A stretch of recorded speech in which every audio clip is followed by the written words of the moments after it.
Hey folks, Kilt-Man here, Kilt-Man, at your Wasteland services. How are you all? Hope you're doing very, very well. Now, we're here today to talk about Mad Max 2. Some of you know it as the Road Warrior. Many of us grew up with it being called the Road Warrior, but it is, and always shall be, Mad Max 2. George Miller's high-octane, helter-skelter, exhilarating thrill ride, roller coaster rush of a sequel to his fiercely, ferociously independent and wild sort of grassroots road movie, Mad Max from 1979, which I've covered in a previous video. And Mad Max 2 came out a couple of years later because of the rip-roaring success of a low-budget Australian independent movie, which of course, as we all know, was redubbed with American voices because Americans couldn't take the culture clash of Aussie voices. Huh? But with the critical acclaim and the commercial success of Mad Max, George Miller, director and creator of Mad Max, there had to be a sequel. We'd already seen the socio-economic collapse of society.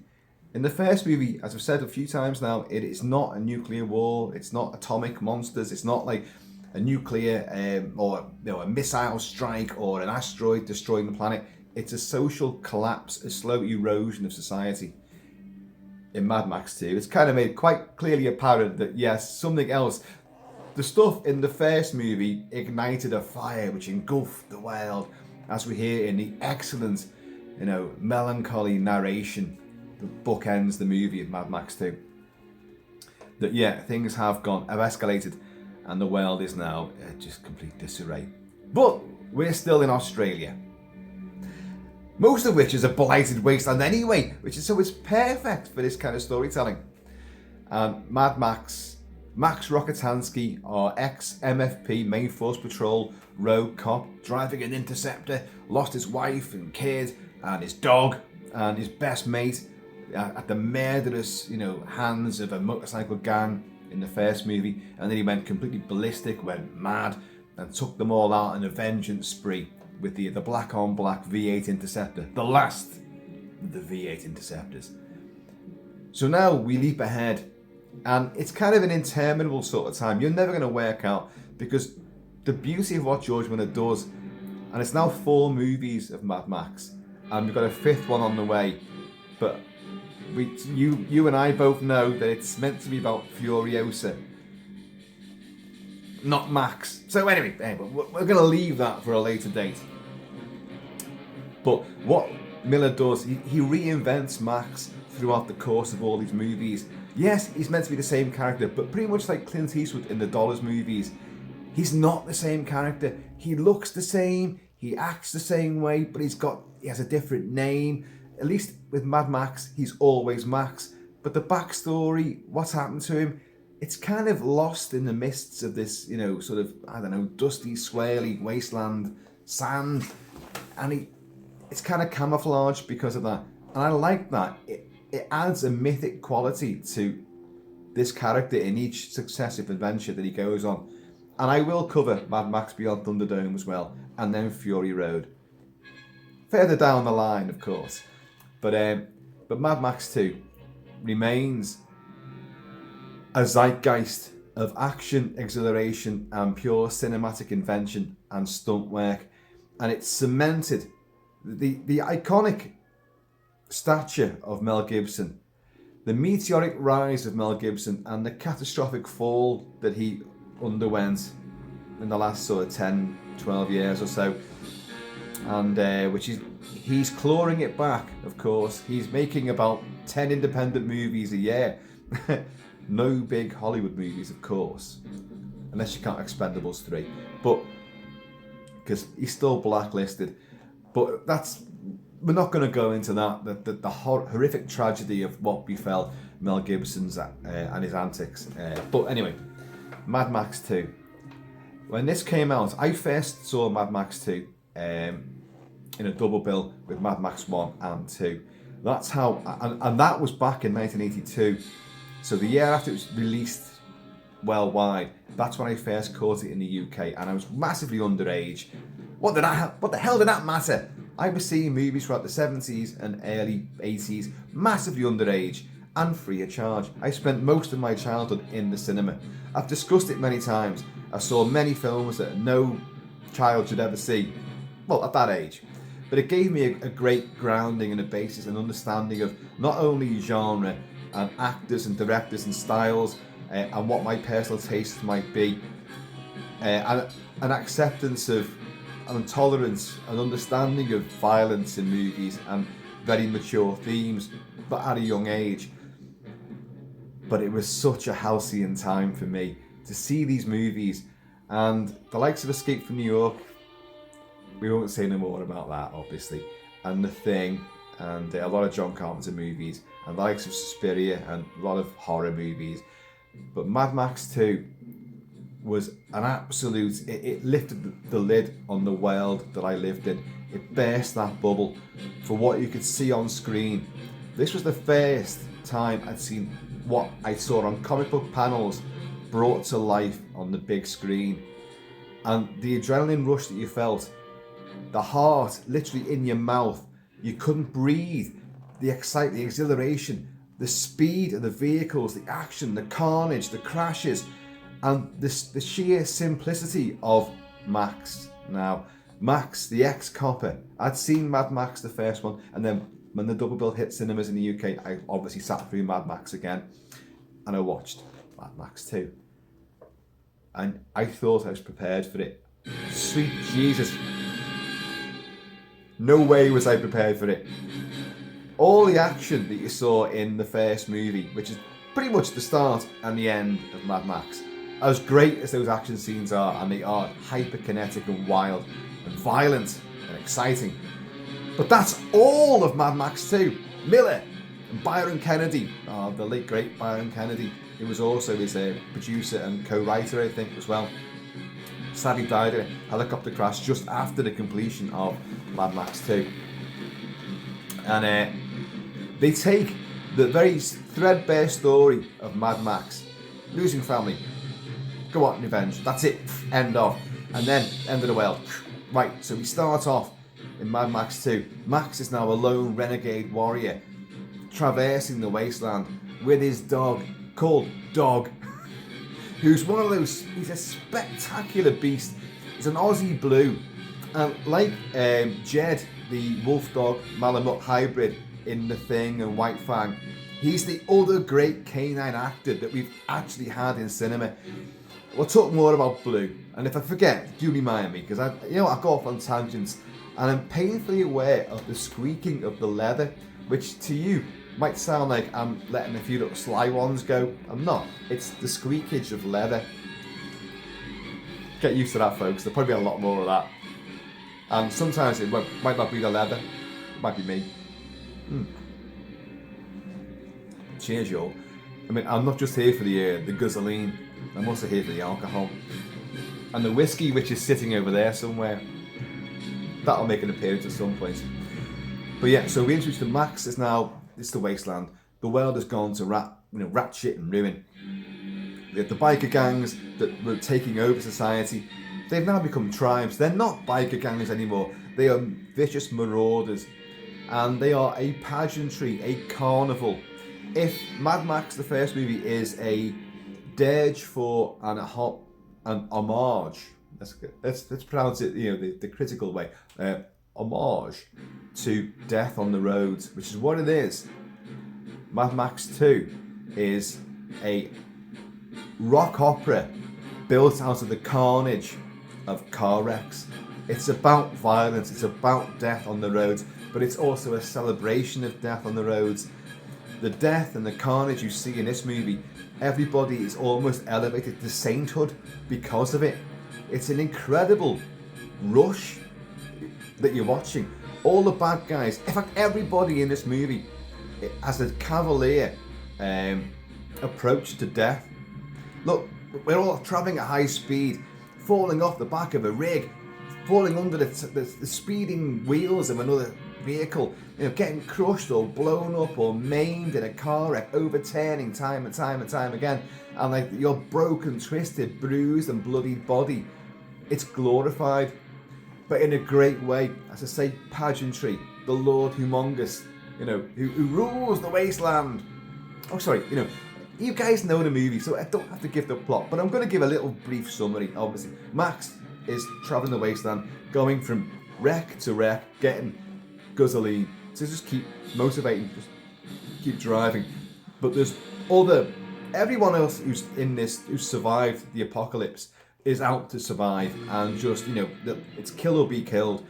We have a great little community, the Gucci Arabs, as they've been christened, because they're all wearing whites and all this sort of stuff. And they've got a refinery. They found, they've got a seam, and they've got there's fuel coming up, and they're pumping it day and night, ka-junk, ka-junk, ka-junk.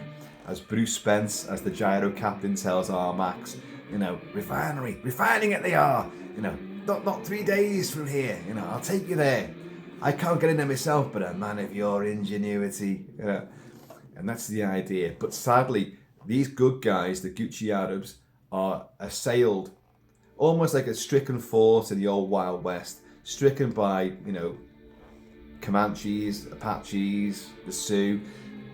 The Indians have circled around them, and these are the marauding gangs who've become a vicious, horrible tribe under the Lord Humongous, played magnificently by Kjell Nielsen, a friend of mine on Facebook, by the way. Kjell, loving your works there. In fact, a lot of the people who worked on Mad Max and Mad Max 2, I befriended on Facebook. I just couldn't help it. They popped up there, and I got request. They said, yeah, wow. And they're like, yeah. And I've had a few little quotes and anecdotes from people who've worked on the movies, and I'll send this video out to them, so they'll know. They all know who they are. And so this vicious gang has assailed and besieged this stricken outpost, which is refining. Now these guys have got this dream of going out to Surfer's Paradise, which is 400 miles to the north of here, and it's on the beach. We've got nothing to do there but breed, says one of the guys to Max. And Max, in one of the few moments in the film where he actually smiles, I think he smiles maybe 1, 2, 3, 4 times, and it lasts a flicker of a second, and it's just and it's gone. It's almost like this broken memory of what life used to be like, and that chemistry between humans, that sort of, the interaction, why that matters. Because Max is a broken, battered man who lives alone. He's a pure loner. And that will be the constant thing throughout all the movies. He will be a loner. No matter what he does, he will go into a scenario and he will change it for the better of all of those who are on the right side of the moral barometer. But for him, he'll always end up on his own again and go and have another adventure. But anyway, we're racing ahead of ourselves. But yeah, they want to go to Surfer's Paradise, which is actually a nice little Aussie in-joke, because Surfer's Paradise is a sleazy shithole, is what it is. It certainly was back then in the early 80s and late 70s. It was renowned as a den of debauchery. But that's where they intend to go. And they're all clinging to the vestiges of the last memories of civilization. And the great broken thing that Miller does and Gibson does so well. And again, folks, I'm talking about this in a very ramshackle, roundabout sort of way, because it's memories just coming back to me. This is not an intention to sit and review the movie, because the movie's fucking fantastic, and it is, otherwise you wouldn't be watching this right now. So it's just a celebration of all the great elements, of, and then some insights and observations, hopefully. But we'll see how it goes.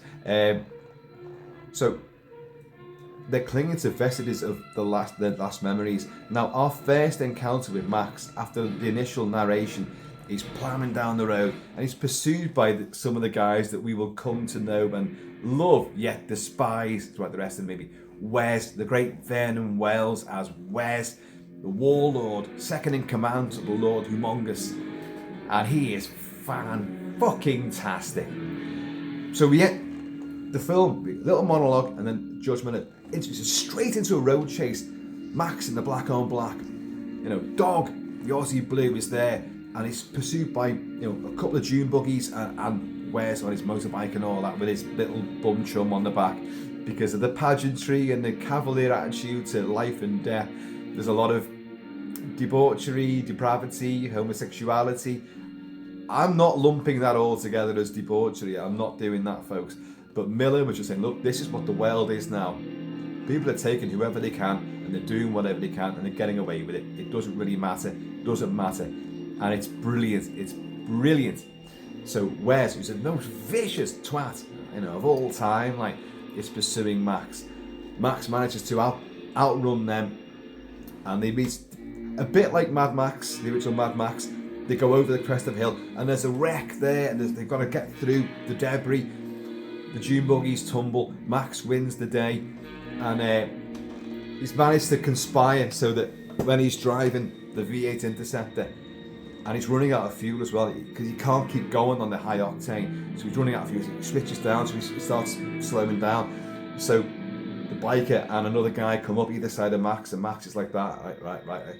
Put on the brakes, because they've got these gas-propelled darts and arrows and bolts, and they've got wrist-mounted, crossbows and stuff like that. It's just fabulous stuff. But when he slows down like that, the bolt goes across, misses Max obviously, and hits Wes right in the arm. So he's and he's got his little bum chum on the back of his bike.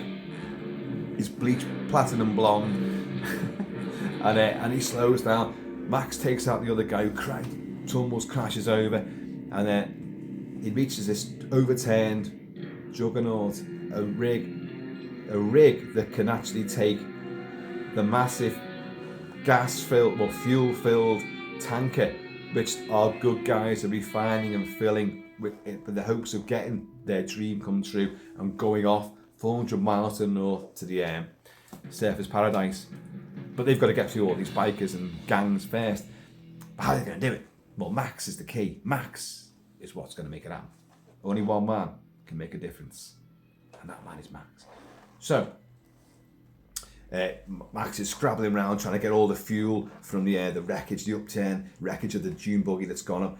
And but Wes, the only survivor out of his little raiding party that's encountered Max out on the open roads, he's like screaming at him, and then he takes the bolt out of his arm, and he puts that bolt into the little empty housing of where because he's got a wrist-mounted crossbow as well, and he was about to fire at Max, so he puts that other bolt in there. But Max is like, okay, I know what's out here now. And Max has a little red rag across the severed sleeve of his jacket, which he uses to soak up any dripping bloody fuel, guzzolene. They call it guzzolene. It's a nice little joke as well, guzzolene. And he's scraping it all in there. But this bit of music here from composer Brian May, we'll discuss the music later, is the bit where Wes is taking that bolt. Vernon Wells is great.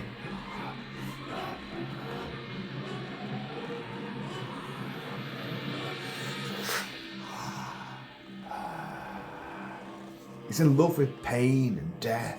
He's a fabulous, fabulous character. One of the greatest villains in modern cinema history. And we're talking 1981 here. So can you even call that modern? But you can, because in the 70s, we changed the genre completely. We made it more nihilistic and bleak. Heroes didn't win. Heroes were actually massively flawed, and heroes could actually break the law. And then in the 80s, anything went. So now in the 90s, the noughties, the whatever the hell we are, the tweenies, and now the 2020s. I don't know, I can't work it out. Now everything is a hodgepodge of what we learned in the 60s, 70s, and 80s. And so you've got these sort of really, really nasty bad guys who we also love and revere because they're so charismatic, they're so interesting, they're so chaotic and just beautiful to behold that, you're cheering on the bad guys. This is the crazy thing about it. Like, all of a sudden, this sort of turn of the 80s and 70s into the 80s, you were championing Jason Voorhees, Michael Myers, and you would soon be championing the likes of Freddy Krueger, a bloody child molester, for Christ's sake. How the world turns, you know. But Max also encounters the rig that will haul that tanker. But when he opens the door, because Wes just drives off like, I'm not, okay, fuck this, you know. My arm's hurting, by the way, and so I can't be arsed fighting, you know. And a decomposing body falls out, and one of those little music boxes comes out of the pocket, and Max sees it. There's something saying about clinging to the vestiges of humanity, but something's been lost, massively lost, for everybody. And he picks it up and he plays it, and he's playing Happy Birthday to Me. And Max, in a wonderful Gibson moment, Max just listens, he's like, and then he thinks, where's that come from? What does it mean? Oh, what just fell over behind me? And he's doing this. I've got that in the music box, by the way, but I forgot to bring it down, didn't I? As a little prop to show you. And he's doing all this, and but look at Gibson's face, the way he reflects on it. Gibson had acted in Attack Force Z with Sam Neill, Mad Max, the film, I think he'd done the film Tim with Piper Laurie before this, I think so.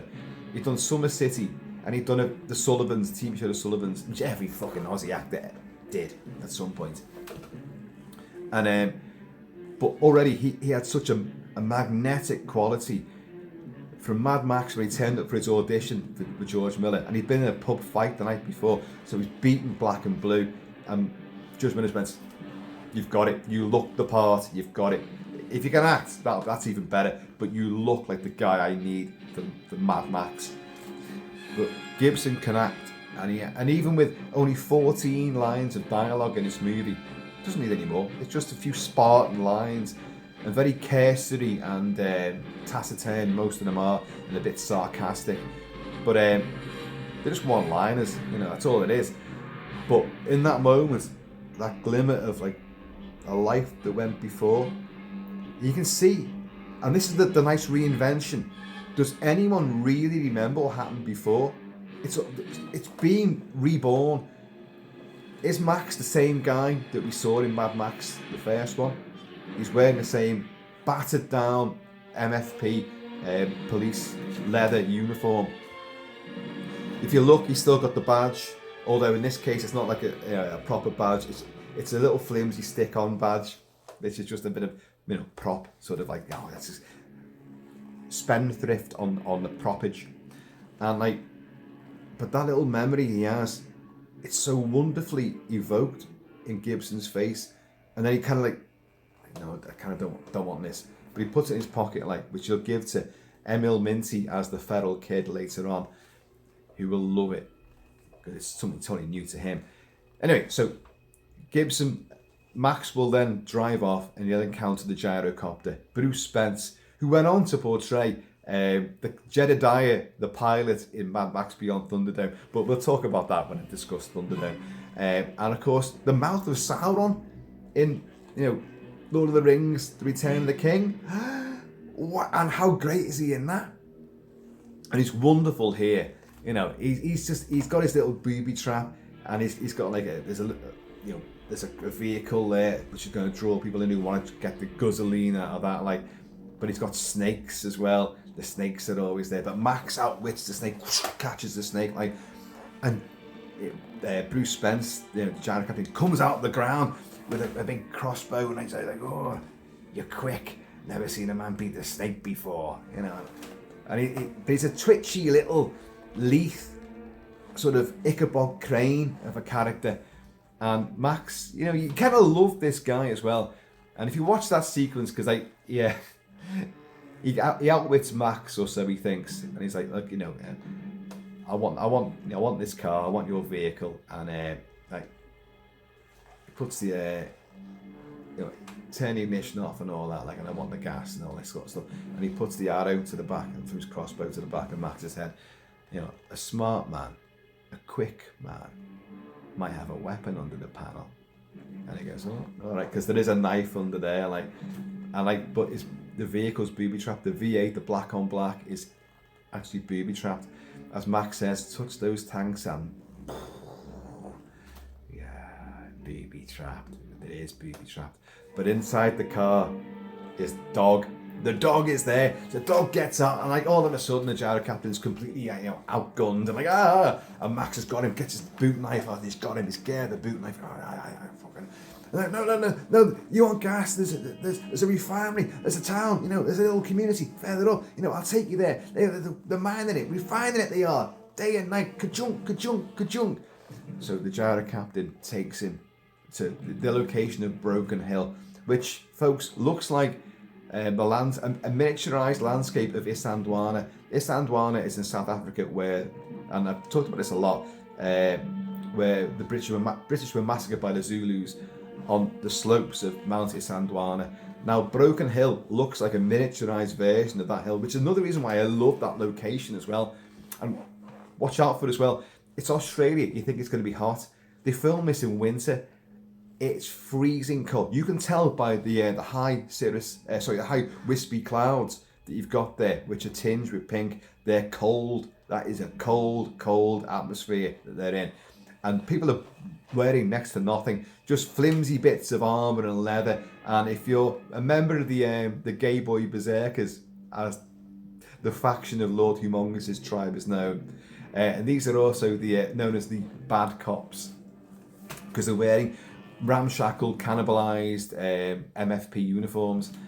So and then you've got Wes with his butt cheeks on the show, and a few other members as well who are sporting that kind of style. And I think the actors were always saying, I've never seen so many blue bums in all my life, because it's freezing cold. It's genuinely cold, and you can see that. I remember reviews at the time saying, in the blistering heat of the outback. No. Right from the very first screening I saw of this in that double bill, that illustrious, magnificent, impactful double bill, I could tell that was freezing cold. They've got the faces, they've got chilblains and all that sort of stuff. It's freezing cold. So, hats off to all these guys for sporting next to nothing and doing endless shoots and retakes and the stunt work. We're going to come on to all this. So the gyro captain introduces Max to this community, and they're watching how are you going to get in there. And in a great sequence, you've got Max is eating a tin of Dinky Dye dog food. Yeah, I've got him, folks. And he's chomping down on that. That's all they've got to eat. These are scavengers, and he'll eat as much as he wants, and he throws the can to Dog, and then Dog chows down on that. Now, if you've got a dog, there'll be fuck all left inside that can. Fuck all.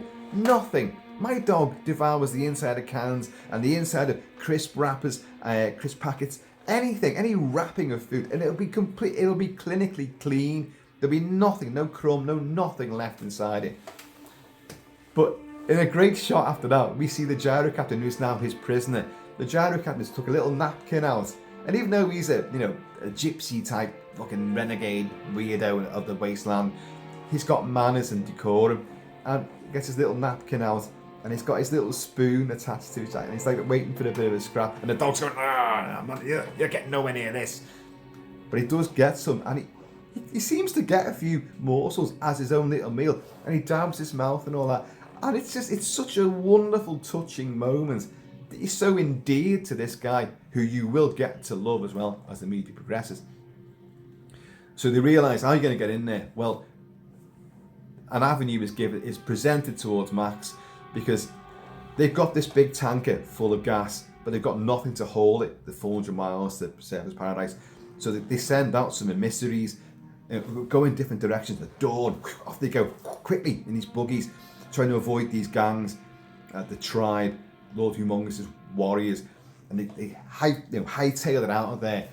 But Humongous's men are in hot pursuit, and Max has got his old binoculars out there. He's watching all this, and he sees a vehicle get overturned. He watches as the guy gets, literally, quilled with arrows by Wes. Wes is firing his wrist-mounted crossbow.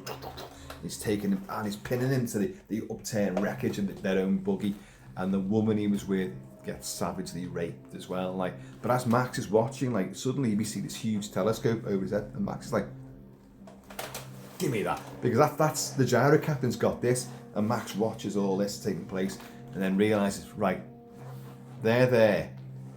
There's the encampment of the good guys. Right, that guy's alive. Okay, they killed the woman. So off Max goes, and it's a great. Yeah, I'm gonna put the music on as well.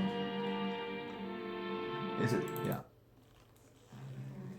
When they realise what's happening, and it's a great stunt again, a long distance stunt.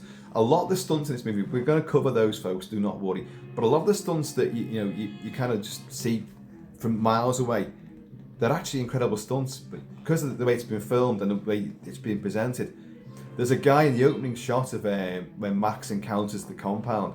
There's a guy on a motorbike that does a hellish 50, 60 foot and high jump.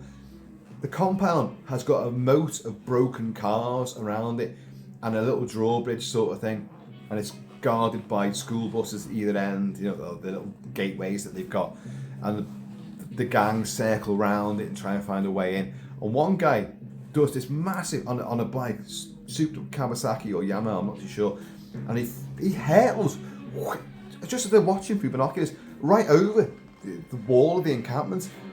Obviously he's killed inside, we don't see that, but it's my brother, who was a mechanic, ground crew with the RAF, made his own bike, custom made, so got the parts from Harley Davidson and made his own motorbikes in the UK. He's done Route 66, he's travelled the world, he's ridden bikes everywhere, he can make his own cars, he can do everything. I remember him saying to me, like, he said, that stunt there, that no one ever talks about that is an incredible stunt. And he said, that's phenomenal what he did. So I always remember that, and I always think, oh, I've got to big that stunt up.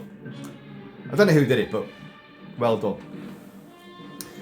So Max obviously realises, like, there's a way in here. The woman's been killed, but Max really doesn't have any human compassion anymore, or does he? So he goes up there, and Wes and the rest of the gang have gone, but there's just one guy sitting there, and Max just comes up, takes him out with like a wrench, whoosh, back of the neck, breaks his neck, and finds the guy who's alive, who's been pinned. And the guy's going, thank you, thank you, thank you, thank you. And he's like, we'll use my good friend here, Mr. Kentucky Fudge, who is sporting his little Mohican there. And he's like, save it. I'm just here for the gasoline. And the guy's going, he's dying. The guy's going, yeah, as much as you want, just get me back in there, right?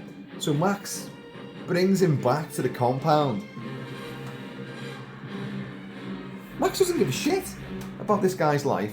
He got him over his shoulder, and I love it. I love this aspect of Max. Max is completely bereft, or at least on the outset, bereft of human emotion. Doesn't care. I want gasoline. You've got it. So I'm bringing this guy back. Look, what about the rest? What about the woman? There was a woman with him. Yeah, she's dead. It was quick. He doesn't give a shit. Like, it was quick. Just want to look. Give me some gas. Me and this man had a deal, but the guy dies. So Papagallo, Mike Preston playing Papagallo. What a great name, like Papagallo. He's in command of this camp. Papagallo, well, Mike Preston, he's got a big rubbery face. Always, and I don't think he's a great actor, but I think he does well in this movie. And he's been in many other films as well. He was in the A-Team as well at one stage, shortly after making this, I suppose. And but yeah, he's the leader. He's the he does all the big speeches. We're gonna break out. We're gonna break through, and we're gonna push hard. And like there's always a chance. If we're willing to, there's always a way. But his speeches always fall completely flat. If you think of how Mel Gibson would then go on to play William Wallace under his own direction, for Braveheart, and the rousing speeches that Gibson delivers, and in many other movies as well. And then you got Mike Preston there, who was probably a more seasoned actor than Mel Gibson at this time. And a lot of his lines fall completely flat. But I do like him. I like him because he looks great.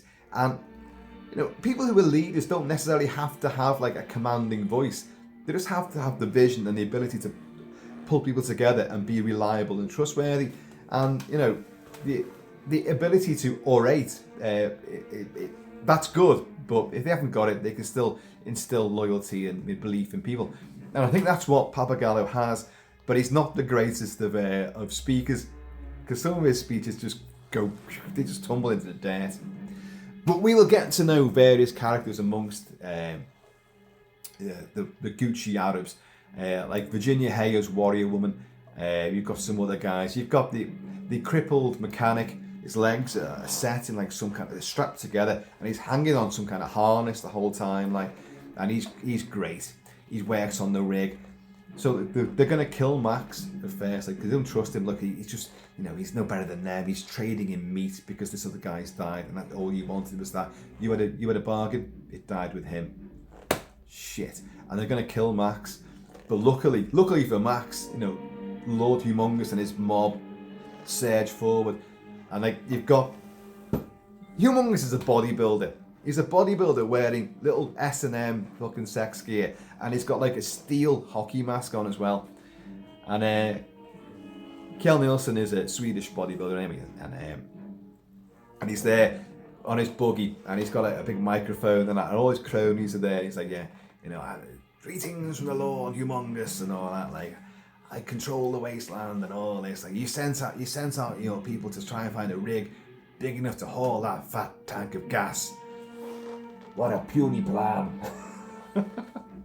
And he's got prisoners. Oh, sweet Jesus. He's got people from the other vehicles that went out there who were strapped to the bonnets of cars, like spread eagled. And those two poor guys who were strapped to the front of Humongous's vehicle itself on these sort of like, I don't know what they are, these sort of like I don't know, like sort of like the prongs of a huge fork, which, I don't know, and they're upturned, and they've got these two guys who are strapped to it like that, who will spend the entire rest of the movie strapped to those two prongs, and they'll meet a horrible demise, which again we'll come on to that when it happens. God Almighty. So like, Humongous offers them a deal. You know, you leave that fat tank of gas, and I give you, I promise you, a passage through the wasteland. You'll be safe. And some of the townsfolk believe this, but most think that's bullshit. They'll kill us as soon as we get out there, which of course they would anyway, yeah. But no, he's a decent man. I'll talk to him. Says that this old guy who was in the Sullivans. He's got an American American GI helmet and an American Second World War gear and a samurai sword. I love all the props in this movie. Everything you see in this movie, nothing was made for the movie specifically, apart from the super vehicles. Nothing was made specifically. All the stuff that everyone's wearing, it's stuff that would be found in the wreckage of townships and ranches, and just in the wreckage of cars. So everything is just, you know, it's hand-me-down stuff, and I love it. The bits of armour, Max with his one shoulder plate, American football armour shoulder plate, and all the other bits and bobs, it's all stuff that you find. Max's hair, Mel Gibson cut his own hair without the aid of a mirror. He just hacked into it because he said, well, how am I going to do that? What would he do? He wants to keep the hair out of his eyes, so I'm going to cut the hair down, but I can't see what I'm doing. So it'd be tufty and weird. The irony being that you see in Humongous's compound, marauding hordes, you've got the Smegma crazies who are wearing sort of, they have souped up dune buggies and they're wearing old Aussie army fatigues. You've got the gay boy berserkers, the bad cops who are all like MFP sort of style. You've got the skinheads, you've got the punks, and you've got who else? You've got the Mohawks as well, who all like wears the Mohawk bikers and all that fraternity. But they're all wearing bits and bobs that they find somewhere else, you know, and they cannibalise and, you know, just put together. And it's just clever stuff. The wrist-mounted crossbows, the paraphernalia, the uniforms, the insignia they wear. You've got Toady, who's this little snivelling twat of a guy who just sucks up to Wes and Humongous. And he's got like a possum hat, you know, with its tail down the back. Like, he's got a pair of like little Coke bottle glasses on as well, like. And he's got like hubcaps and things, I think, adorning his headgear. And these are offering the terms of passage, but it's not going to work out. No one's going to fall for that shit. Like, and Wes just wants to go in and kill everyone. So Wes is the loose cannon. Humongous grabbing him. No, we go in and all that. We kill him all, kill him. You know. But Wes has his little chum riding in the back seat. This blonde youth on the back seat of his on the back of his bike. And Emil Minty, as the feral kid, has that sharpened boomerang, and he's feral. You know, he's got his own little warren. He's like a jackrabbit which we see going across the landscape. And during the sequence, Wes takes it out. You see, Tony says, you see, nothing escapes Humongous. Nothing survives the wasteland without us and all that. And like, they're just showing their power, their strength, you know, their dominion over the land. And but they still want that fat tank of gas. And so like, you've also got like the feral kid comes up like on one of his holes and fucking lashes this boomerang. And the watcher go, fucking hell. And Wes is just like that. Vernon Wells playing Wes he's phenomenal.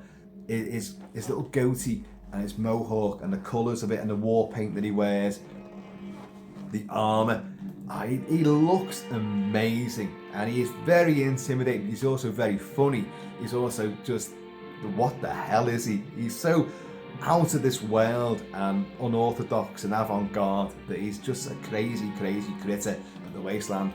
But he watches this going like that, and then the kid catches it and throws it again at Wes, and Wes ducks, and it takes down his mate right in the forehead. Boom!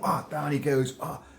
And they're like, and Wes just runs over to him, and in a great close-up, always shortened in the UK version until home video, it was always cut down slightly, and you see the head sort of part as this machete-edged, almost kukri-bladed boomerang. It is a kukri, a gecko kukri, just in boomerang fashion, and you see the huge gaping hole.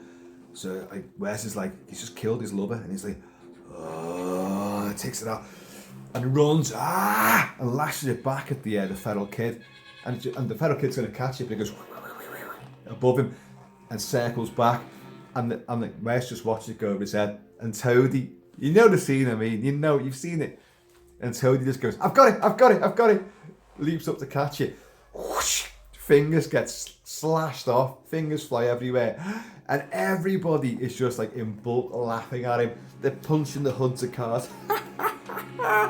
And Toadie, because he's such a toad, he starts laughing. He's holding his basically severed hand. He's like trying to pick his fingers up like that, and he's like, yeah.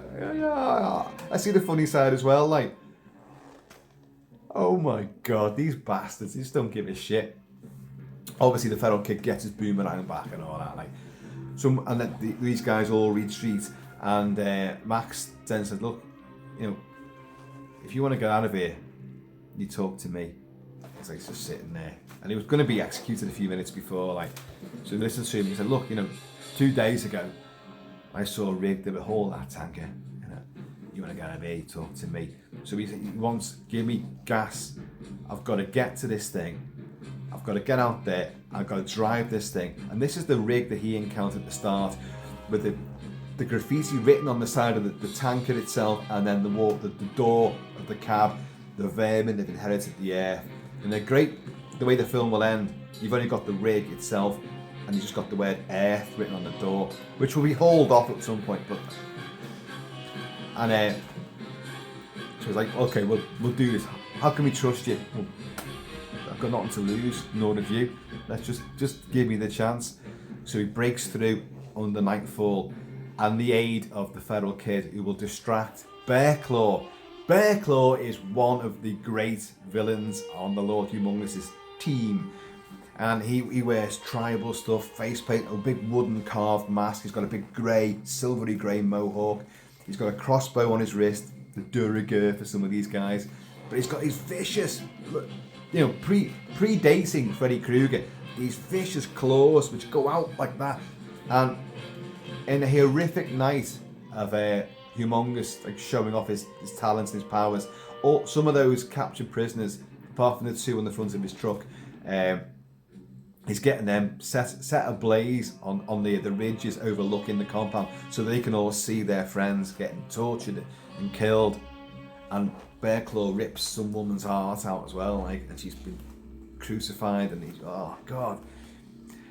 It is horrific. The violence in this movie is off the scale, but it's dealt with in such a kind of, as I say before, like cavalier, almost circus type pageantry, where it's so OTT that it's hard to be really upset by it. Rape, murder, torture, it's all in here. People getting crushed and maimed, severings, limb loppings.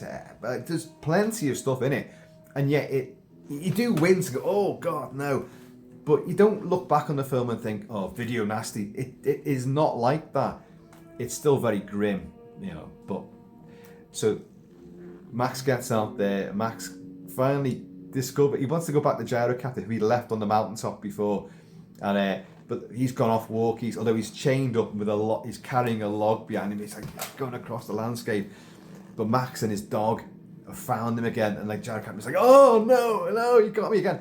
So right, I need you and your little gyrocopter, because that's the thing that he traps people with. It's a gyrocopter sitting there. Sorry, I didn't say that right before. I said a vehicle. It's his gyrocopter, hence why he's called the gyro captain. A little one-seater.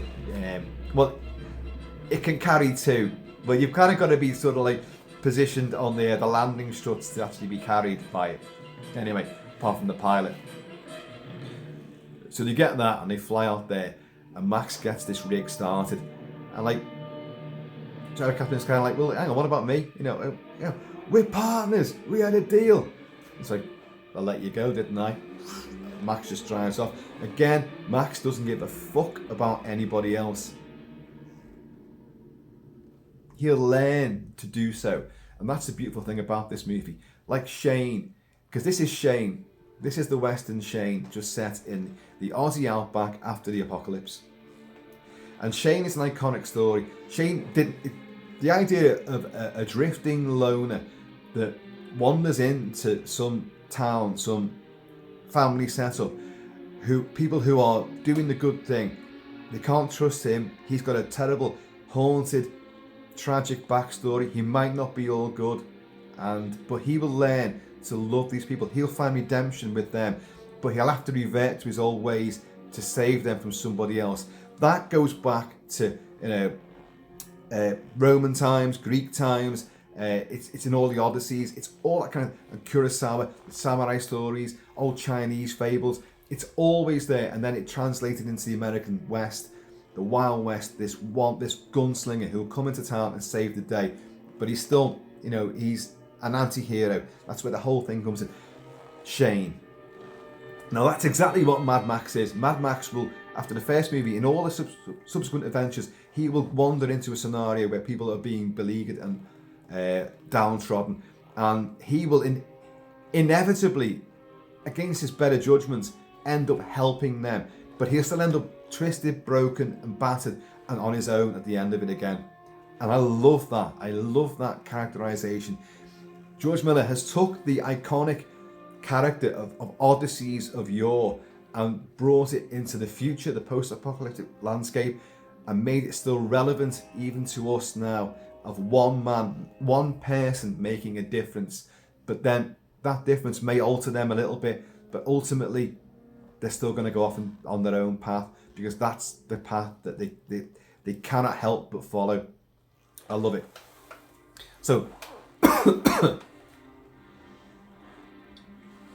that's the sand of the wasteland. Yeah, I'm choking on the stuff like. So he drives back through the enemy camp to get this rig back to the Gucci Arabs, and what a great battle that is as well. We discover now that Humongous, and people always say this, the myths around this movie, that that Humongous is meant to be Fifi McAfee, who was Mel Gibson's Max Rokitansky's boss in the MFP in the first movie, because of the bald he had and all that, and the fact that he opens up he's got a gun case and he opens it up and it's a 44 Magnum in there, and it's all like red velvet in there, and it's got a telescopic sight on it. Shades of Escape from New York there, having a Magnum with a telescopic sight. Don't get me started on that. putting telescopic sights on revolvers. No, I've discussed it before. I'm not going to go down that road again. Bollocks. Looks great, but it's bollocks. But anyway, so Humongous has it, and this rig's thundering towards, going through their camp. And he's like, and Wes is like, go, go, go. So Wes is actually on the bloody thing, and he's smashed through the driver's side window, and he's battling with Max. So lots of stuff is going on. But Humongous comes out in all his S&M fucking gear, and he fires through, hits the whatever, something, a gasket. I'm the guy that loves Mad Max movies and all the vehicles, and yet I can't drive. I can't ride a motorbike. I cannot drive a car. I get in a vehicle, and by magic, the vehicle takes me to where I want to go. I don't know how it does it. I know that there's a wheel that does things. I know there's pedals and stuff. There's gauges and things. But I don't know. An engine. I believe there's an engine attached to it. And you have this thing called an exhaust. I don't know. People always say to me like, why? What's the fascination with Mad Max for you? You can't even drive. And I'm the guy that was going to import an MFP Interceptor a few years ago for 85,000 Aussie dollars. I couldn't do nothing with it. I couldn't drive it. So, you know, what's the point? To me, there's a lot of point. There's another video in all that saga somewhere else, but we'll leave that for now. So whatever he does, Humongous shoots through the reinforced sort of front of the hood of the engine and blows it as the steam starts coming out. So Max has got to get in there quick, like.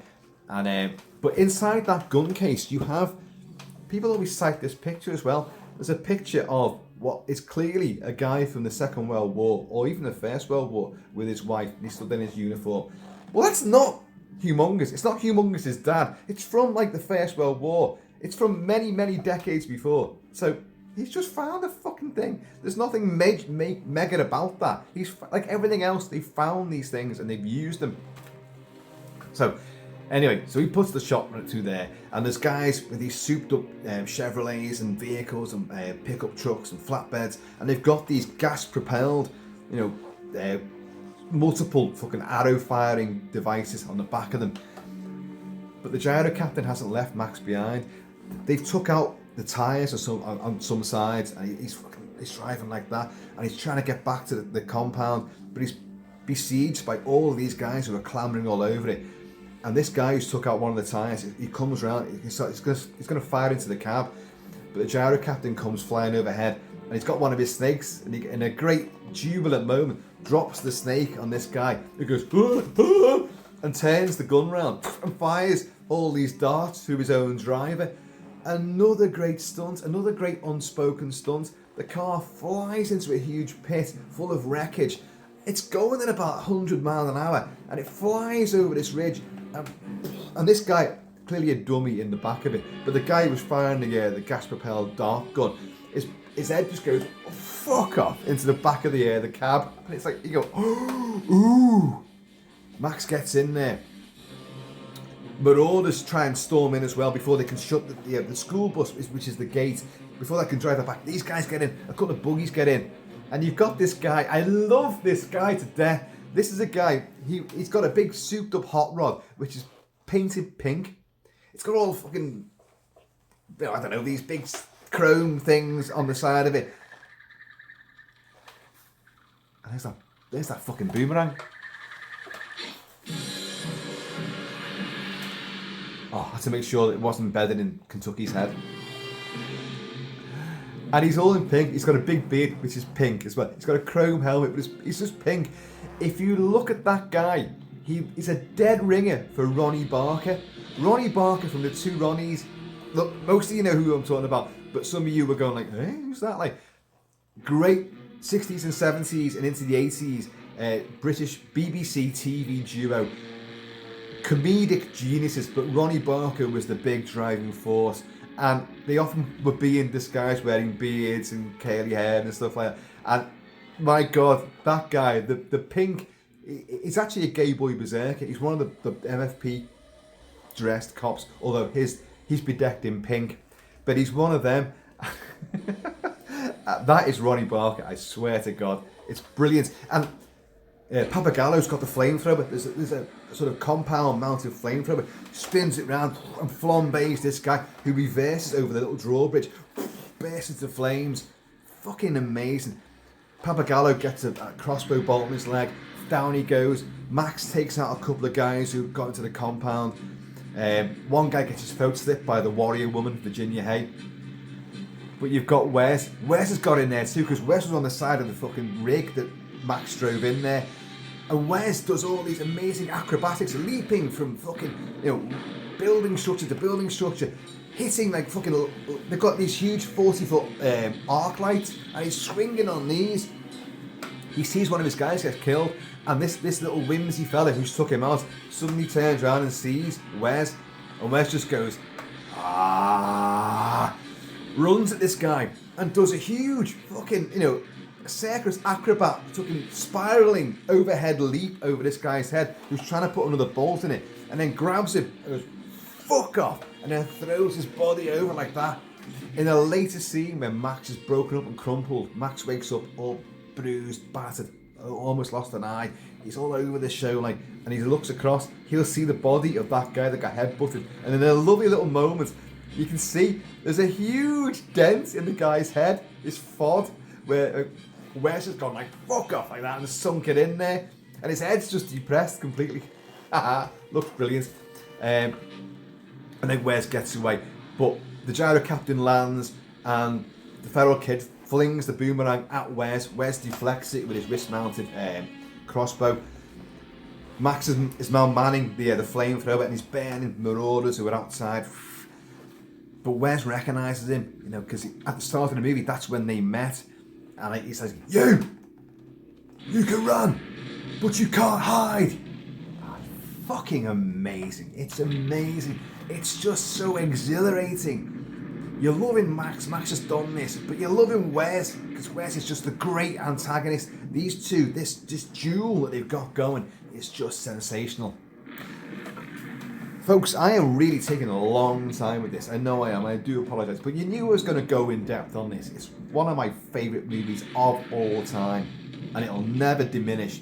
No matter what antics Miller Gibson gets up to, it'll never diminish Mad Max 2. So, now they trust Max, but Max doesn't want to know, you brought it back, and he's got his shotgun here. He's got his old sawn-off double-barreled shotgun, which is a sidearm from the MFP days.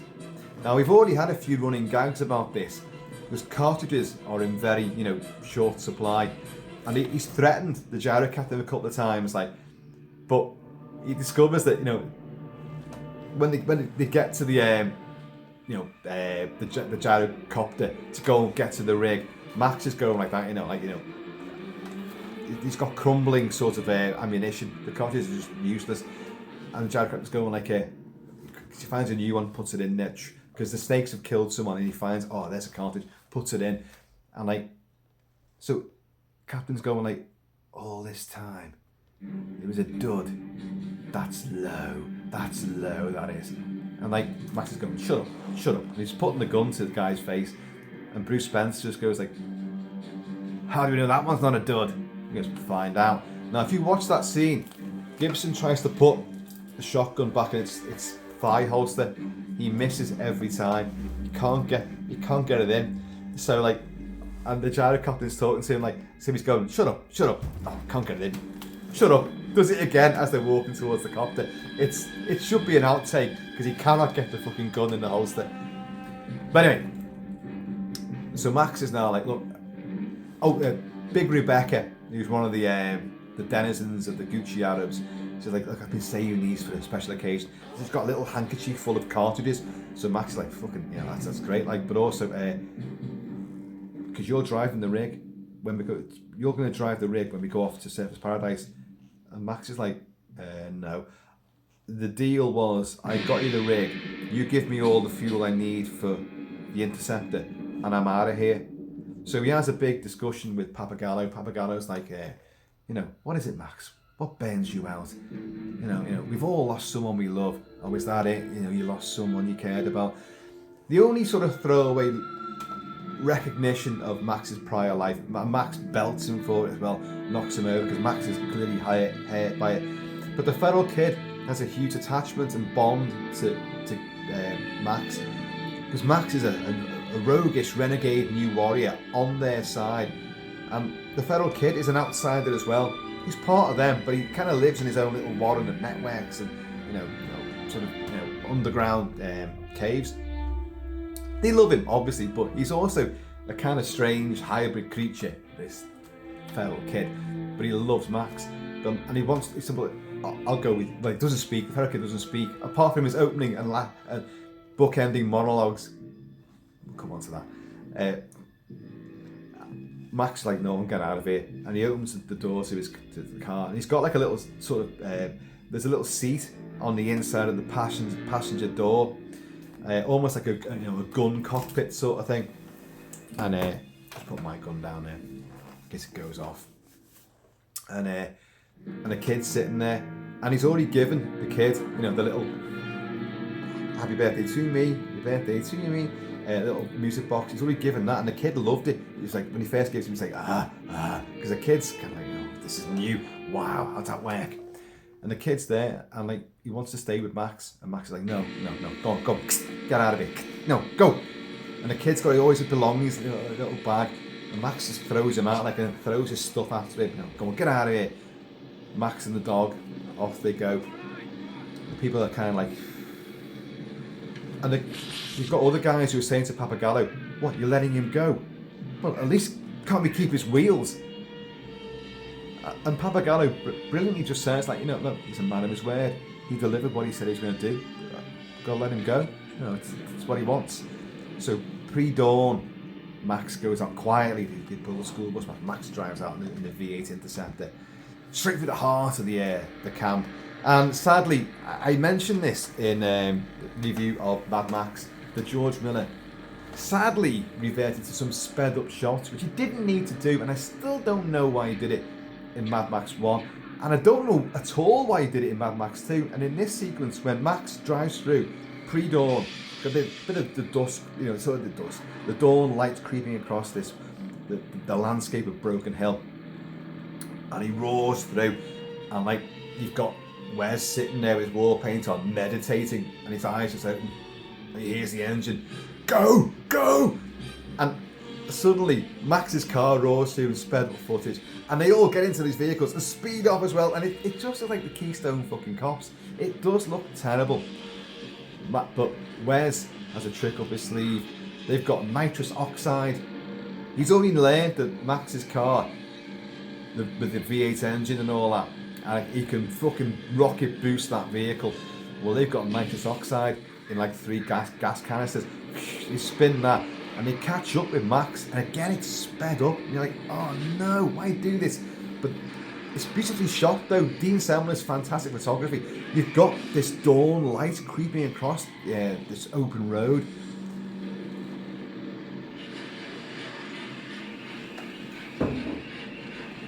And Wes gets up on the top, like, and he's got like, it's an exhaust pipe, picks that up, and they overtake Max, and he throws it through the windshield of Max's Interceptor. Oh my god, real tumble. And once again, the very vehicle that we all love and lust over is gone. You barely ever see it. It's only in the end of Mad Max 1. It's only in a couple of scenes in Mad Max 2.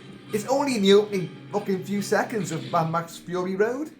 It's not even at all in Thunderdome.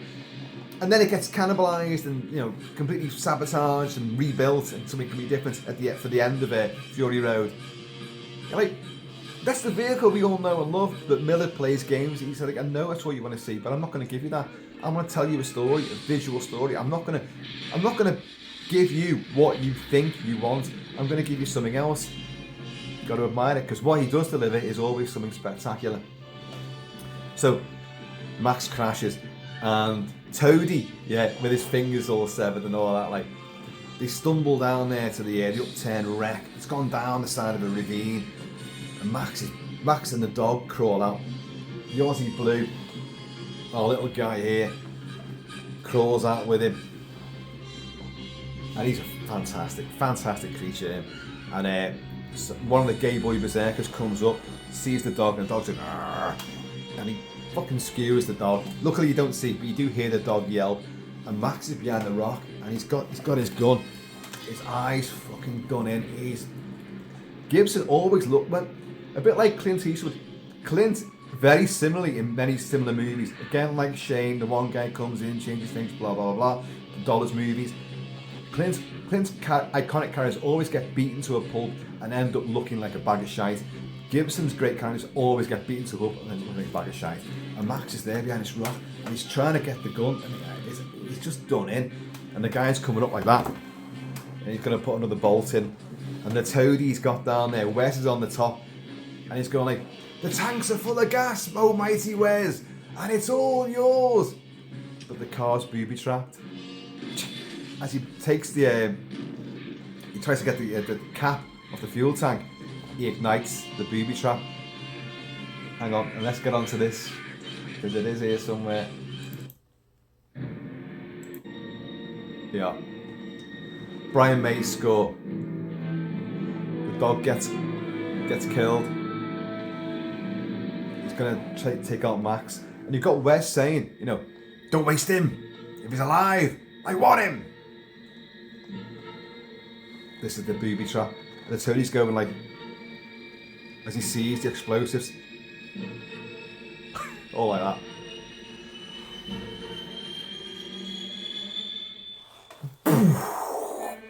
Toadie gets blown apart. That gay boy berserker hurtles about 100 feet through the air on fire. Oh wow. Max is just showered. The explosions are incredible in this. Wes just goes like, "It's all over. Let's go. And off they go. Gyro Captain comes in, picks up Max. Max is in a reverie, crawling across the landscape. Gyro Captain picks up, and it's all a warped out thing as Max is drifting in and out of consciousness, all blasted to hell. Relax, man. This double act between Max and the Gyro Captain it's a great little team up. A reluctancy on Max's part, but he got to accept that without the Gyro Captain, Max would be dead. And likewise, the Gyro Captain depends upon Max. So they've got this bond, this blood brother bond going. Brings him back. Max, we're going out now. But don't think about driving that fucking rig. You can't even drive a wheelchair right now. And Max is all like, the fellow kids giving him all his gear back, like his jacket and his gun and all that. And Max is like, "No, come on, cut the crap. I'm the only chance you've got." Because Papagallo's going to drive the rig out, because they're going to do this thing now. They've got the rig to drive the tanker out, so the plan to go in different directions and head up, meet at the rendezvous and head 400 miles to Surface Paradise. But they've got to punch through, and they're going to take the tanker through, because all the marauders are after the gas, so they follow the tanker. And you guys know the twist, so it's full of sand. The gas is absolutely in all the trucks, and all the other guys are going to sneak out the back with and go in a different direction. They've got the gas. Then we know this, so I'm not like, spoilers, so what? We know what the trick is. But Max doesn't know that. So Max drives the rig, battered, bruised, drives the rig, trust me, I haven't got a choice in this, because it's just, I don't have this thing, relationships, I don't have it, I don't want it. I live out there on the road. I fight day to day to day. I've lost my family. I've lost my previous dog, my best mate, my job, the wild, and I've lost this dog. I've lost the use of this eye and this leg and that. So he gets into the cab. A feral kid wants to ride with him, but they go like, "No, get that kid off here. No, he's not going on it." But the kid gets back on the rig. Papagallo is going to ride sort of shotgun as well in his own souped up. Does he drive the Lone Wolf? There's a vehicle called the Lone Wolf. I think that's what Papagallo drives. And he's driving, he's got a hockey helmet on and all this, like hockey goalie's helmet, and they've all got a pattern on. Warrior Woman rides on top of the rig. You've got the crippled engineer who rides with it as well. Another guy rides with it they're just defense on the back of this truck, knowing that all these marauders are going to follow him. And then we get what has to be the greatest chase ever set on celluloid. I know we've got Fury Road, which tries to up the ante in every single way, but there's nothing in Fury Road that is as physical as cathartically exhilarating, as pulverizingly, bone-crushingly violent as what you see in Mad Max 2, The Big Chase, which is just so sensational and OTT and galvanizing that, oh god, it's the best. With lap dissolves and swipes across the screen, Miller shows once they punch through, the bikers realise, hang on, all those fuckers have left. So a bunch of them go back into the camp, and another booby trap is sprung, and they get in there, and they're all like, hey, we've got the camp, the refinery, yes! Boom, boom, boom! The biggest explosion ever on cinema. Fucking huge! Wow, big mushroom cloud. It can't have done the ecosphere much good, that explosion. But my god, it looks amazing.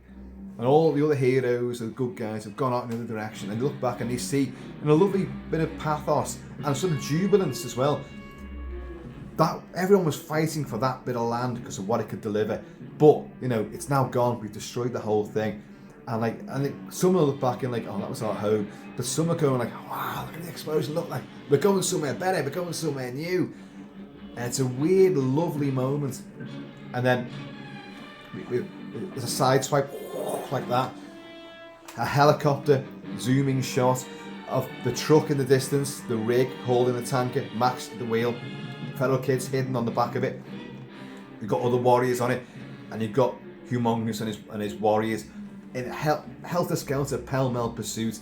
Dune buggies, bikes, pickup trucks. You've got those gas-propelled guns. They've got all sorts, grappling hooks. They come up behind. There's a guy on the back of the tanker, and he's got a crossbow bolt, and they're chucking like sort of weird Molotov cocktails and taking out vehicles, which are then flying in flames over the road into the wasteland. Bodies crumbling everywhere. The grappling hook gets flung, and it gets this guy, and he's like, in the back of his leg. The dune buggy overturns. This poor guy's getting, and the dune buggy in slow motion is spinning over and over and over, and you can see limbs and stuff in there. God. And then finally it crashes, and the whole back canopy comes off. This defensive location comes off, and sadly what is clearly a dummy of this guy, although you know at least it wasn't him for real, Christ almighty, tumbles over into the flames. Oh god. So we lost one guy. The crippled guy gets an arrow in his leg. It's Christ. The warrior woman scampers down the back with 2 crossbows, takes out a couple of guys either side who are trying to clamber on, tries to save him. She'll get quilled with like gas propelled darts, and she'll tumble over the side and get caught up in the barbed wire, blood dripping out of her mouth. And like our crippled guy, who was the mechanic who built this thing, put it all together, fixed the camshaft. Is that what I'm thinking of? That Humongous shot through with the Magnum? I don't know, something like that anyway. But he fixed all that, and he tries to bring her back, but a car, horrible fucking Chevrolet, comes up with gay boy berserkers in there. One gets out the driver's side and pulls her body down, which brings him down as well, and the two of them tumble under the wheels of all these cars, and you're like, oh god, no. And then it begins to whistle up like this and come alongside Max. The door with earth written on it, from the vermin will inherit the earth, have inherited the earth, has been ripped off by another grappling hook, and like they're gonna take out Max as well. And Max just comes out in a great fucking punch the air moment, leaps out, look, just comes out the side, whoa, like that, leans out, looks backwards, poof, fires through the windscreen, blows the driver's head apart. The car's like all over the show. The other guy's trying to steer it. It tumbles. It hits the vehicle in front, a dune buggy, which overturns.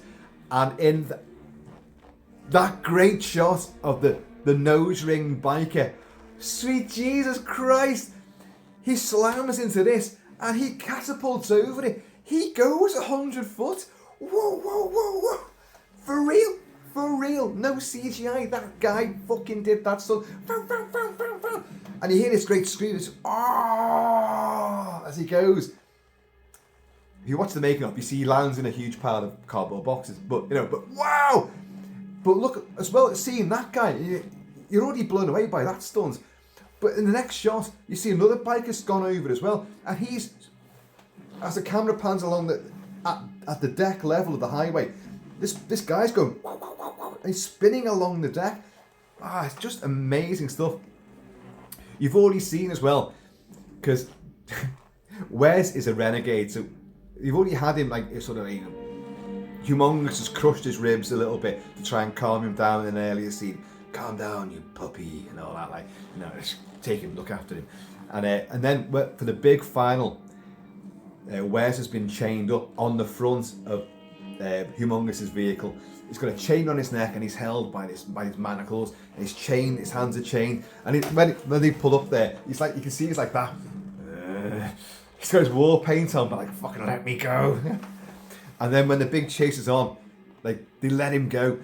They unhook the chain at the back of his neck. Another guy, a gay boy berserker, snaps with, cuts through the chains. And Vernon Wells, so brilliant, he just goes like, and off he goes, and he jumps from vehicle to vehicle to vehicle.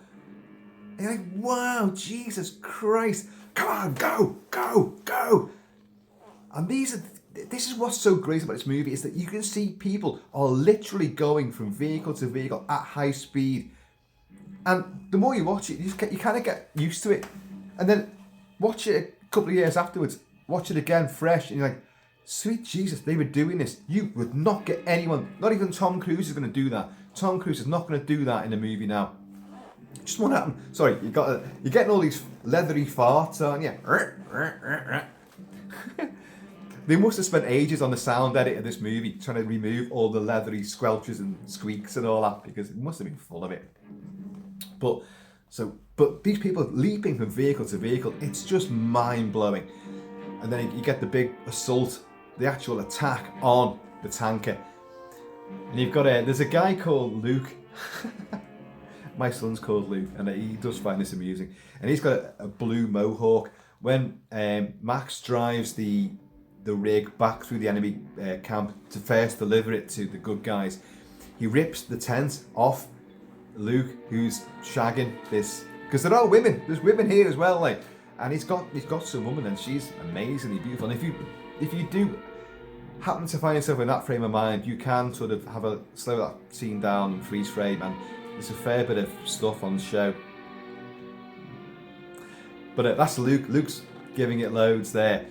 But Luke, you've had one guy take out a tyre on the rig, with a crossbow bolt, and Luke's driving up on a motorbike, and this guy's got on to the side of it. He's going, Luke, shoot the tyre, shoot the tyre. And Luke's got this fucking stupid he's got a spike on his glove.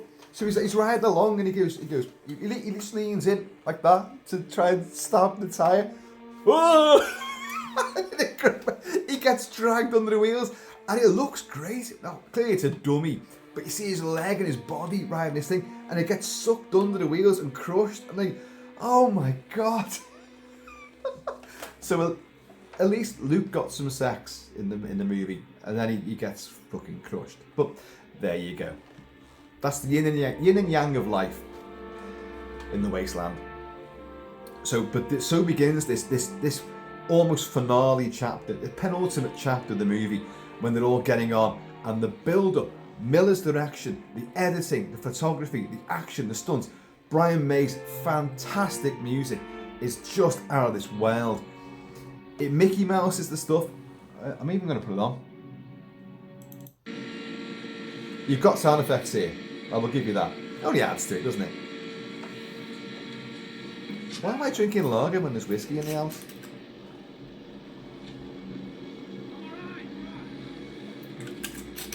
You've got some dialogue there. Oh yeah, I'm gonna move this on.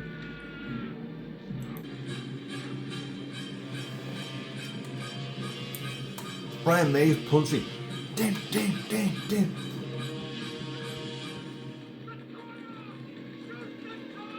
This is Luke getting stuffed under. What a tit.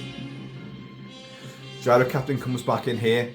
So you've got a lovely helicopter shot of the Gyro Captain flying alongside these guys and all the vehicles.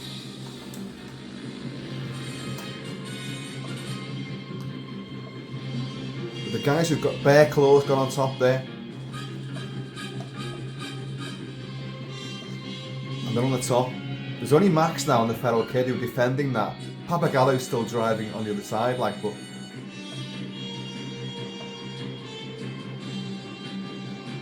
Right, they reach down, they've got a nozzle, and they bring Wes on board, and Wes is like, ah. And they move down the top. Listen to this. They're going to come up behind the cab. Bear Claw's going to see Feral Kid behind the cab. They see each other. Feral Kid sweeps around. Max, there's no door there. Just sees. Feral Kid fucking didn't know you were there. Grabs him. Brings him in. Gay Boy Berserkers. One leaps on top of the cab. Fires a dart. Goes between Max's legs. Aiming the Feral Kid like that. Max puts 2 rounds in. Blows the guy off the side of the cab. Blows the guy off the roof. Feral Kid's laughing there. Fucking unbelievably, Wes fucking comes over the top. He's got a spiked mace and he's swinging it down through the windscreen. And Max is like that. Oh. Puts the brakes on. Wes. Now, Wes flies off the roof of the cab, right in front of the engine housing. Gone. Or so you think. Gone. He's gone. But at the same time, because he slammed on the brakes, you've got Humongous in his vehicle behind, who hits the back of the tanker. But he's got those 2 guys. Remember those 2 guys who were strapped to the front? And at the same time as this happens, their hoods blow up. So they see what's coming, and one guy goes, and their fucking heads come off, and you're like, oh god, no! It's so fucking barbaric. It's unreal. It's unreal. In the meantime, Bearclaw has come through the back of the cab. There's a window behind Max, and he's smashed through with his claws, and he's raked like Max's left side, and Max is now pinned because of the slamming on the brakes. The whole thing is crunched up, and Bearclaw's fallen down. He's hanging on by his claws into Max's shoulder and chest. And he's got Feral Kid who's biting his arm and smacking the fucking gun against him like this. He's going bang, bang, fucking doing him in. This poor guy, poor Bearclaw, he's getting done in something good style. But Max is like, Jesus. He does a great thing. Let's get the music on for this. You think you've lost Wes. Max does this thing, he's only got one hand now to do this with. He does a U-turn and goes back down where he's just been coming from. In the meantime, and this is terrific, it's a great bit of like irony. Humongous with his nitrous oxide canisters has gone like, right, fuck this. Because after the standstill, Max drove on for a fair bit. Humongous is way behind, so he puts that on. And fucking he's powering down the road, not realising he's heading to Max is going to be coming the other way because Max has turned round. People always go, why did Max turn round? Doesn't matter. He's been distracting all these guys so the others could get away. He's got limited fucking ability now. He's pinned. He's dying basically. So what's he going to do? I'll just do something. I'm not going to keep driving down here. I'm going to try and lose some and smash them off the road. So it just looks great. And he spins it round. And he's bashing these vehicles. These souped up vehicles. What they are, they're basically engines and huge fucking rocket canisters with a little flimsy housing. So when Max's truck bashes into them, bits fucking fly up all over the place. And like they can fall apart. Max drives through a couple of vehicles, which look fucking amazing when they just get splintered all over the highway. I know, you've just heard that bit. I know, we'll come back to that though. So he's turned it around and like Bearclaw's still hanging on. No, hang on, that was the bit, so let's just fucking do it again. You've got... No. You've got these Feral Kids bashing the shotgun like that. But like Max says, like, look, a shotgun shell, he said, and it's gone out to the the housing of the engine in front of the rig, and it's hanging on there. There's just one shotgun cartridge left. Max does make a mistake. He says, "Get the bullet, get the bullet." It's not a bullet, it's a cartridge. Bullets are different things. But it doesn't matter. And the feral kid Emil Mincy has to get out there with his big flamboyant hair and his big great blonde streaks. And he's like that. It's the 80s, it's the era of blonde streaks. Max has a little, as you can see, I've done it grey because that's part of what the idea is behind that blonde streak. In many reviews and many things, when I've discussed this and I've done cosplay, I've had little blonde streaks there. And in the film, it is blonde. I said it signifies the fact that he's been through trauma. And it looks fucking cool. But it was the era of highlights and blonde streaks. So that's why it's there. And then in Mad Max Beyond Thunderdome, that blonde streak became grey. I have got a big story about that actually, but anyway, we'll save that for Beyond Thunderdome. But I've just put in a little bit of, it's grey, but you know, it doesn't matter. So Max is there, he's like, "Get the bullet, go on, get that shell." So Emil Mincy's out there, like crawling across this, and you hear this bum bum, bum bum, bum bum, heartbeat as he's getting there, and his fingers just touch the cartridge. And in one of the great cinema shock moments, and it remains galvanizing and just completely, you're out of your seat. Wes comes back, he's gone over the thing, remember, but he's all ripped up and he's just done in.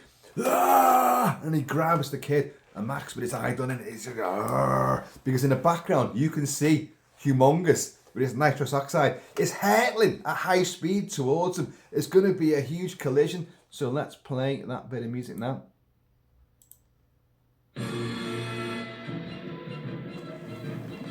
This is it. Wes turns around and sees it.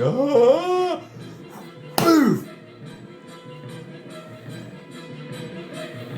Max drags the kid back in.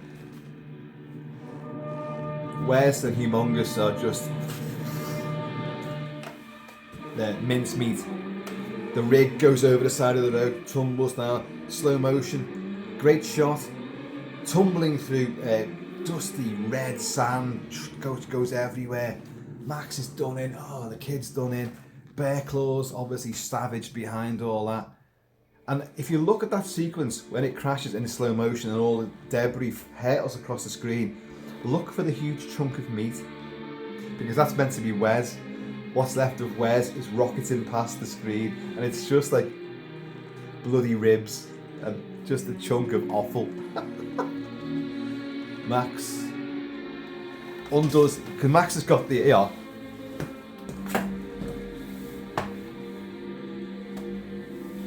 Max has his leg brace on from after the first movie. Having his kneecap shot out, Max wears a leg brace. The leg brace is made out of the I forget the vehicle now, but it's the tailgate of was it a Toyota pickup? Anyway, I've got them. I have to find these things. That's what they are, because everything, as I say, is stuff that they find. So his leg brace is made out of the lifts of a tailgate of an old Toyota, which he's got them off and he's put them on, and I've got them there now. So he's upside down in the cab and he unbuckles his leg.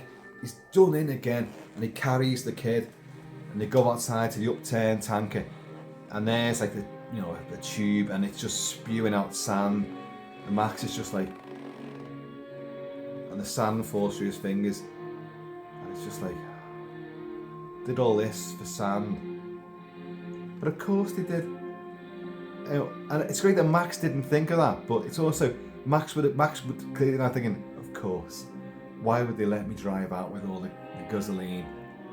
It's pointless, isn't it? And the remaining hordes of the now dead Humongous and Wes just realise, well, shite, what's the point of that? And they just turn around and off they go into the rapidly arising dawn again. Oh no, it's dusk this time. This is now sunset, and off they go into that. The gyro captain was shot down at the sky by those gas-propelled darts. And a great shot as well. I'm not sure how they did that actually, because you see Bruce Spence piloting this, going with a cigar, as he's going hurtling towards the ground, and then you see the gyrocopter itself smack into the ground with clearly a dummy in it. But how did they make it do it? Did they just drop it from a height? Maybe they just really did. I don't know. But the editing makes it look it's come down, and it becomes driving up on it. Like, it's still with his cigar, takes his visor, his goggles off, and just goes like that to Max. And Max is just like, one of those few moments where Max smiles, and it makes it so great. I remember my mum saying, because she used to watch this with us, we got the home video, there it is, the home video there, the original release on Betamax, which I have there. When we used to watch it night after night, my mum would always say, I don't like the violence, but she loved Mel Gibson now, and she'd always go like, oh, I love his little smile then, his face is all done in, and he falls back against the upturned side of the tanker, and just goes, and then looks up like with this sort of forlorn, one eye looking out to like, well, what's the future? The feral kid does the narration from the start of the movie and the end of the movie, and we find out that in time he became the leader, the chief of the great northern tribe, because he goes off with the gyro captain, who formed an attachment with one of the girls with that really bizarre sort of sideways pigtail thing. Who knows? He had an attachment to her, but in the end she goes, well, I'm not going with you because I'm going to go with my people.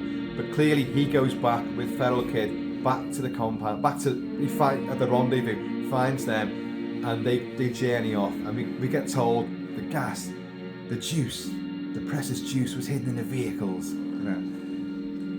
and the road warrior, that was the last we ever saw of him. So you get that final brilliant enigmatic shot of Max just stood on the highway as the glowering clouds and night is falling, and the camera retreats away from him, and he's just stood there sort of side on, and he's got Papagallo's vehicle. Papagallo got killed during the big chase. Humongous comes up behind him with he's got these horrible vicious sort of medieval samurai type scythe things, trident scythes, and he throws one and it gets Papagallo in the back, and he crunches over the wheel and just drives off, but his car just comes to a stop. Now we leave Max in this bookending narration. Max is stood beside Papagallo's vehicle, so clearly he's going to drive off in that's his new vehicle, having lost the black on black V8 Interceptor. In this moment, we've come back to that, return full circle on Brian May's score.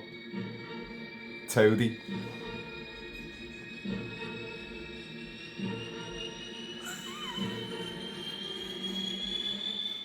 Fucking terrific, isn't it?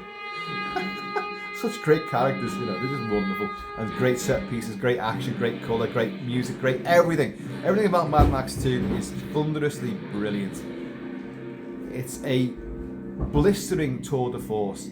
It's George Miller at the height of his game. Fury Road, some could argue that is the height of his game, but Fury Road, it brings in everything else. It brings in CGI, it brings in lots of physical stunts, lots of practicality, lots of visual effects. Whereas Mad Max 1 and Mad Max 2 relied massively, in fact almost 100% on physical stunts. And the stunts you see in Mad Max 2 are for real. People leaping from vehicle to vehicle, people falling off things, tumbling over things, bikes crashing everywhere, vehicles overturning, people doing cartwheels 30 foot high in the air for 100 yards or more through mid-air. Sweet Jesus. It's just beyond, and the actors are doing a lot of their stuff as well. It's phenomenal stunt work, phenomenal commitment to a vision. And the vision, what is Mad Max 2 about? We've discussed the Shane inspirations, Kurosawa, Samurai, a few dollars more, all of that is encompassed in this, and it ushers in the whole post-apocalyptic thing. Don't forget, after all this, you would have nothing but post-apocalyptic movies. Mad Max 1 isn't apocalyptic. It's on the cusp of a societal collapse. It's reinvented. Mad Max then goes forward into a wasteland, which opens up vast new horizons. Many reviewers cited Tolkien as being, I can see shades of Tolkien in this. I don't know about that so much. A whole new world, Middle Earth, full of barbarians and marauders and danger and all sorts of weird stuff. Yeah, I can see how that aspect would come in. But you're pushing a bit there with Tolkien, I think. Kurosawa, certainly. All the Western origin stories iconic tales and fables and the Greek mythology is all here in Mad Max, just reinvented and reblooded. Max is just, he's one of the greatest heroes. Mel Gibson is Mad Max. Tom Hardy played Mad Max. And I do love Fury Road, and I will come on to it, and I will massively big it up, big time. But it's nothing compared to this. Again, the seamless sort of almost threadbare, negligent storytelling of Mad Max. There's even less storytelling in Mad Max 2. Doesn't need it. It's made up for with the colourful characters, the over-the-top comic book violence, the stunts, the adrenaline rush, the beauty, the weird humour, the weird quirky Aussie humour, the little asides. It's just phenomenal. The film is, it's never going to die. It's going to be iconic for the rest of our lives, and we will continue to tell stories like this forevermore, of the one guy, one woman, one whoever, doesn't really matter, the one individual. It's always the one who will come into a scenario and change it for everybody around them, but will not benefit, perhaps not benefit, because they'll be left broken and bruised and then go off on their own into the wasteland, wandering the desert or wherever again. They've come in, they've changed, they'll be remembered, revered, they'll be mythologized about. They'll sing songs, tell stories, tell ballads about this person, but that person will not be there to enjoy it. They go on to become legendary. That, since time began, since we began to tell stories, it's been the same thing, the same iconic tale, told time and time again. And Mad Max 2, well, the whole Mad Max saga, totally epitomises that, which is why it's timeless, mythological, fable-esque, and utterly, utterly compelling and brilliant, and full of action. Folks, I am now going to shut the fuck up and stop this farting jacket from squeaking about like mad, and I'm going to go out to the pub dressed as this. I best not take that with me, although I do want it. I do cosplay as this, but my rig out is more a hodgepodge of Mad Max 2 and Fury Road, and a bit of Beyond Thunderdome as well. Because if I let the hair down, then it's the beginning of Mad Max Beyond Thunderdome. Folks, the wasteland is yours. Go out there and enjoy it, please.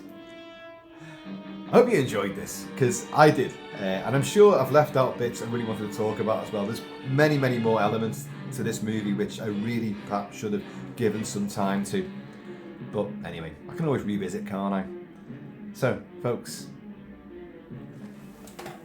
just realised, look at that. I've been talking for like an hour and almost 40 minutes and I only drank like that much beer and a little bit of whiskey. Which is why I've got to go out.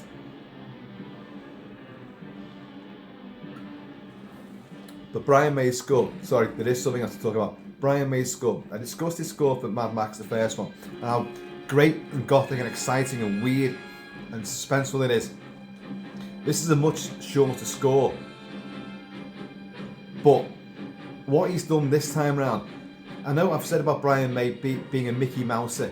He what you see on screen, he will mimic musically. If someone leaps out, he'll go, bah! You know, if an engine's going, he will have a sort of sound effect to it.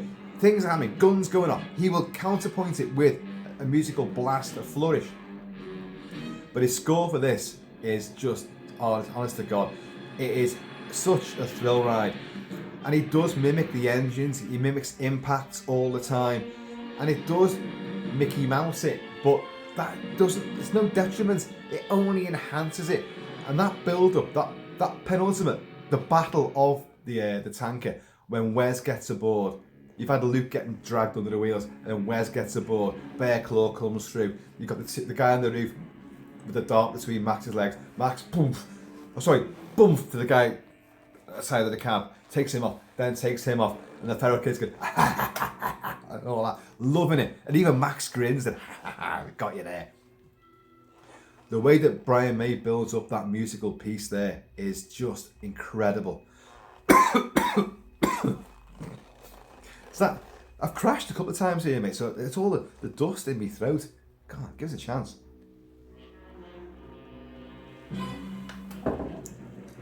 So I'm going to do it again. If you're still here, folks, great. Here we go. This is that bit again. I did describe it moment by moment as this happens. You've got that great aerial view coming up behind the tanker and all the pursuers.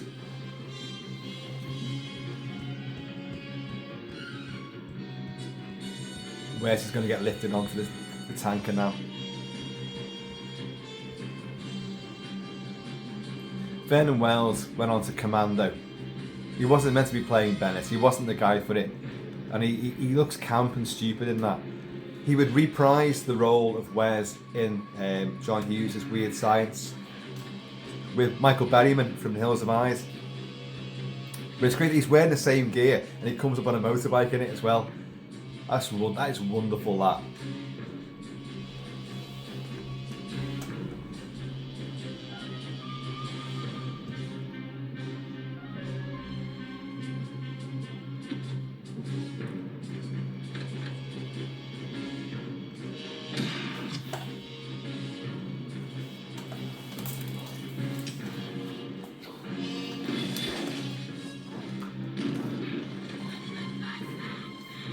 Feral kid laughing.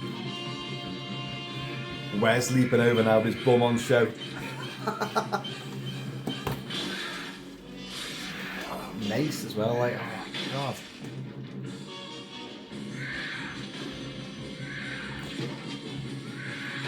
I'm gonna put the bear claw marks into this.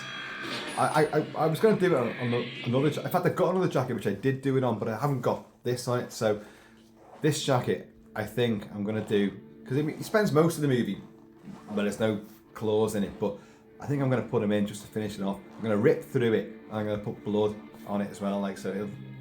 That's the look we're going to go for. And here's the epic sort of main theme to Mad Max, which is a dirge. It's Brian May saying, look, the world went to rat shit. We can't forget that. I'm going to deliver all the high octane music and action that you want, but I'm going to remind you here at the beginning and at the end of the tragedy that befell humanity. This is why all the characters you've just been loving and and fearing and rocking and rolling with, how they got to this point, because the world went to shit. And it's a wonderfully melancholy sort of theme.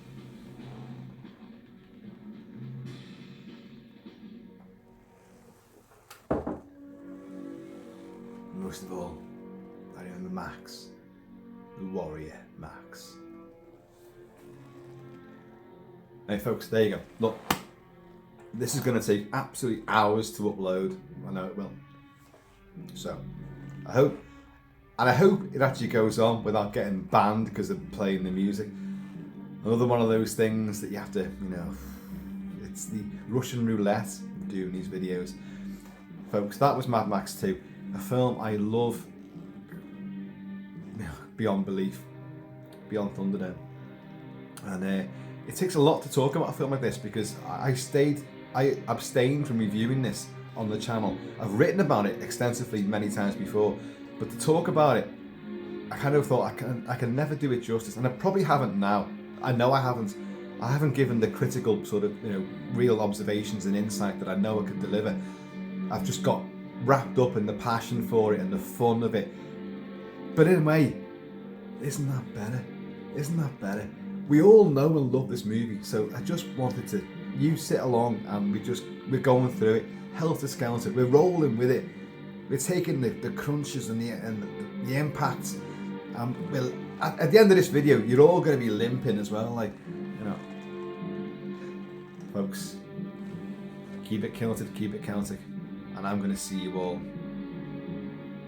somewhere further down the road.